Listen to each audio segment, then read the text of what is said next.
অত্র কেরু শ্রমিক ও কর্মচারী ইউনিয়নের সংগ্রামী সভাপতি সহ সাধারণ সম্পাদক, অন্যান্য কার্যকারী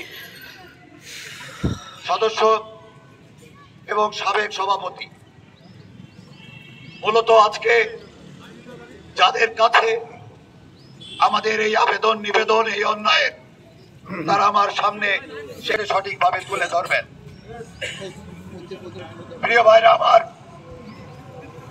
আমরা ঐতিহ্যবাহী কেরু অ্যান্ড কোম্পানিতে কর্মরত শ্রমিক ও কর্মচারী,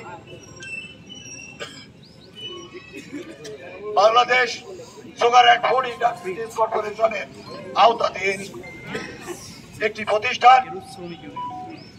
সেই প্রতিষ্ঠানের পাওয়ার অফ অ্যাটর্নি নিয়ে বসে আছেন, তিনি কিন্তু এখানে কর্তব্য পালন করছেন। পাশাপাশি বাংলাদেশ সরকার ঘোষিত এই শ্রমিক কর্মচারীকে যেন কোনোভাবেই কোনো সুযোগ সুবিধা থেকে বঞ্চিত না করতে পারে, অন্যায়ভাবে কোনো সিদ্ধান্ত না নিতে পারে, মন গড়া কোনো হিংসামূলক আচরণ না করতে পারে, তার জন্যই কিন্তু ওই 279 ট্রেড ইউনিয়ন, শ্রমিক ও কর্মচারী ইউনিয়ন একটি প্যারালাল সংগঠন। ম্যানেজমেন্ট যেমন মালিক সেজে বসে আছে, শ্রমিক কর্মচারীর মালিক সেজে বসে আছে এই ট্রেড ইউনিয়ন। তাদের উইদাউট কনসার্ন, যোগাযোগবিহীন ভাবে এই শ্রমিক সমাজের উপরে বারবার নাটকীয় কর্মকাণ্ড হয়ে আসছে বিগত কয়েক বছর ধরে।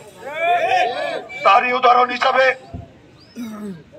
আপনারা দেখেছেন যে বেশ কিছুদিন আগে এই সৌমিক হাসান রূপমকে হেড অফিসের দোহাই দিয়ে এক চিঠির আলোকে ঢাকা থেকে পার্বতীপুরে ট্রান্সফার করা হয়েছে।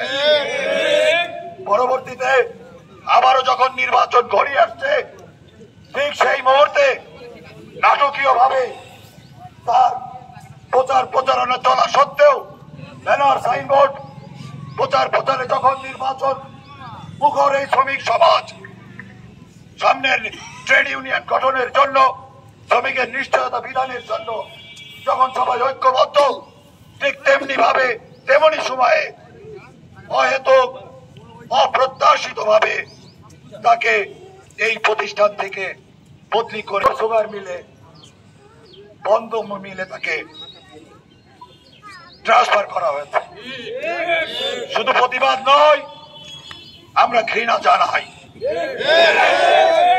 এই ম্যানেজমেন্ট যেভাবেই হোক না কেন বোকা বানিয়ে উপরের দোয়াই দিয়ে বারবার শ্রমিকের স্বার্থকে, শ্রমিকের ন্যায্য পাওনাকে বিভিন্ন সময়ে চলমান ধারায়, বিগত ফ্যাসিস্ট সরকারের সময় নানান কৌশলে এই শ্রমিক সমাজকে দমন করে আসছে।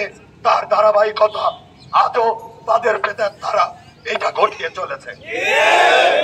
আমরা শ্রমিক সংগঠন করি, আমাদের যে সরকারি আসুক না কেন তাদের সাথে আমাদের ঐক্য রেখে তাল মিলিয়ে চলতে হয়।